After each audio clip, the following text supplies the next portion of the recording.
हनुमान भगवान श्री राम के महान भक्त थे। भगवान श्री राम के बाद यदि किसी नाम का स्मरण किया जाता है तो वो है हिंदुइज्म के सबसे ताकतवर और सबसे लोकप्रिय हनुमान जी। इनकी बहादुरी और शौर्य की कहानी तो हर किसी ने सुनी होगी। इनके किस्से हमने रामायण और महाभारत में भी सुने। हनुमान जी के बिना रामायण पूरी नहीं हो सकती।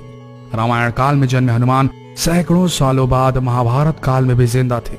इसके पौराणिक सबूत मौजूद हैं। इनके अस्तित्व को हम त्रेता युग से जानते हैं। कहा जाता है कि महाभारत की लड़ाई से पहले हनुमान जी पांडवों से मिलने आए थे। पौराणिक कथाओं के अनुसार हनुमान जी को अमरता का वरदान प्राप्त था। धार्मिक ग्रंथों की बात करें तो हमें उनमें हिंदू धर्म के भगवानों के वापस स्वर्ग में जाने का वर्णन मिलता है, लेकिन शेष रहते हैं तो हनुमान जी, जिनके मरने या वापस स्वर्ग में जाने की बात किसी भी ग्रंथ में देखने को नहीं मिलती। तो क्या ये बात सत्य है कि हनुमान जी आज भी पृथ्वीलोक में कहीं विचर रहे हैं? क्या हनुमान जी जिंदा हैं? और हैं तो कहां हैं, किस हाल में हैं और क्या कर रहे हैं मानव जाति के साथ? इस बात को दोहराने की जरूरत नहीं कि भगवान हनुमान अमर थे। कुछ महान लोगों ने उनके दर्शन करने की बात भी कही, जिसमें ऋषि माधवाचार्य, तुलसीदास, स्वामी रामदास और राघवेंद्र स्वामी जैसे महापुरुष शामिल है। तो क्या यह सच है कि हनुमान जी किसी गुप्त स्थान में आज भी विराजमान है पृथ्वी पर? क्या यह सत्य है कि हनुमान जी आज भी जीवित हैं? क्या ऐसा हो सकता है? क्या ऐसा संभव है? यह वीडियो इन्हीं रहस्यों, इन्हीं तथ्यों की पड़ताल करने की पूरी कोशिश करेगा। हमारा अनुरोध है सारे हनुमान भक्तों से कि इस वीडियो को जितना हो सके शेयर करें और इस पेज को फॉलो करना ना भूलें, ताकि हनुमान की महिमा, हनुमान जी की महिमा पूरे देश के बच्चे बच्चे तक पहुंच जाए। हनुमान जी को मानने वाले लोग कहते हैं कि हनुमान जी हर उस जगह पर मौजूद हैं जहां उनके भक्त उन्हें बुलाते हैं, उन्हें याद करते हैं, और हनुमान जी हर उस जगह आ जाते हैं जहां उन्हें सच्चे दिल से पुकारा जाता है। वहीं दुनिया भर में कई ऐसी जगहें हैं जहां ऐसे पैरों के निशान बने हुए हैं जिन्हें देखकर लगता है कि कोई ऐसा जीव आज भी आज के मॉडर्न वर्ल्ड में, आज की पृथ्वी में मौजूद है जो आकार में बेहद विशाल है। दुनिया भर के कई अलग अलग देशों में इस तरह के विशालकाय पैरों के निशान जो अपनी स्क्रीन पर अभी देख रहे हैं काफी संख्या में पाए गए हैं, और वैज्ञानिकों का यह दावा है कि ये निशान किसी ऐसे जीव के हैं जिसका शरीर काफी विशाल रहा होगा और मानव जैसे पद चिन्ह होंगे। तो क्या लगता है आपको, क्या ये हनुमान जी के पद चिन्ह हैं? अमेरिका में कई लोगों ने काफी बार एक विशालकाय जीव को घूमते देखने की बात कही है। ऐसा माना जाता है कि अमेरिका की माया सभ्यता भी एक मंकी नामक, यानी कि एक मंकी गॉड की पूजा करती थी, एक भगवान की पूजा करती थी जिनकी शक्ल और सूरत बिल्कुल हनुमान जैसी थी। तो क्या माया सभ्यता के लोग, प्राचीन रहस्यमयी माया सभ्यता के लोग हनुमान जी से अवगत थे? क्या वो उन्हें मंकी गॉड के रूप में संबोधित करते थे?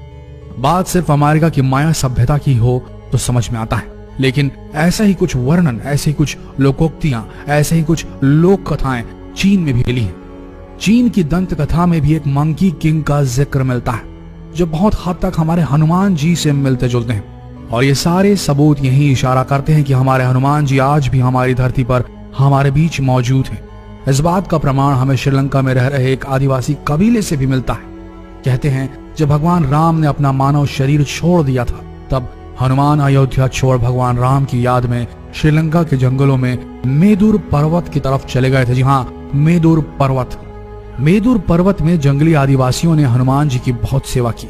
वहां से वापस लौटते वक्त उनकी भक्ति और सेवा से खुश होकर हनुमान जी ने इस कबीले के लोगों को ब्रह्म ज्ञान का बोध कराया था। जी हाँ, ब्रह्म ज्ञान का बोध कराया था, और उन्हें यह वचन दिया कि वे हर एक 40 साल बाद उनके कबीले के साथ रहने आएंगे और उनकी पीढ़ी को आत्मज्ञान देंगे। साथ ही हनुमान जी ने उन्हें एक मंत्र भी दिया था, काल तंतु कारे चरंती एनर मरिष्णु निर्मुक्तेर कालेत्वम अमरिष्णु। और इस मंत्र को देते हुए हनुमान जी ने कहा कि जब भी तुम मेरे दर्शन करना चाहो तब ये मंत्र पढ़ना, मैं पलक झपकते ही आ जाऊंगा। पर उन कबीले वालों ने हनुमान जी से पूछा कि यदि ये मंत्र कभी किसी और के हाथ लग गया और वो इसका गलत इस्तेमाल करने लगे तब क्या होगा? तब हनुमान जी ने उनसे कहा कि यह मंत्र सिर्फ उस इंसान के लिए काम करेगा जिसको अपनी आत्मा का, मुझसे जुड़े रहने का एहसास होगा, और जहां यह मंत्र पढ़ा जाएगा वहां से 980 किलोमीटर तक ऐसा कोई भी इंसान नहीं होना चाहिए जो मुझ में सच्चा विश्वास ना रखता हो। खैर, मजेदार बात तो यह है कि ये जंगली आदिवासी समुदाय आज भी मौजूद है और श्रीलंका के जंगलों में बाहरी समाज से एकदम दूर है। इनका रहन सहन और पहनावा और भाषा भी प्रचलित भाषा से एकदम अलग है। सेतु संगठन के अनुसार इस कबीलाई या आदिवासी समूह को मातंग लोगों का समाज कहा जाता है।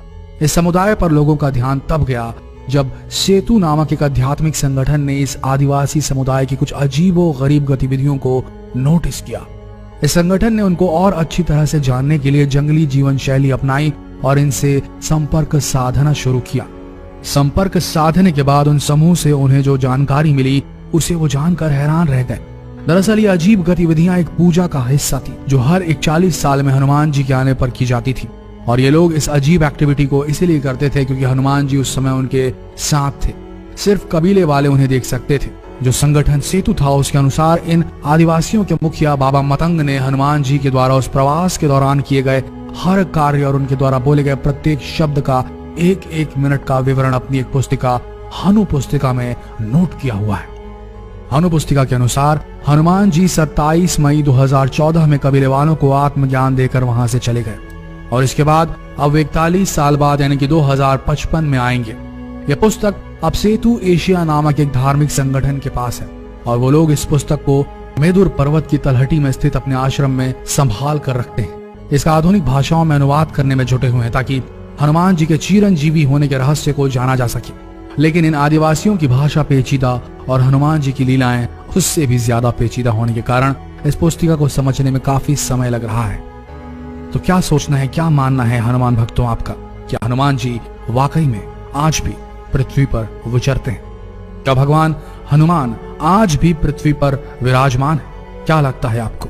कमेंट सेक्शन में जरूर बताएं और इस वीडियो को भारत के बच्चे बच्चे तक शेयर करना बिल्कुल ना भूलें। अगर अब तक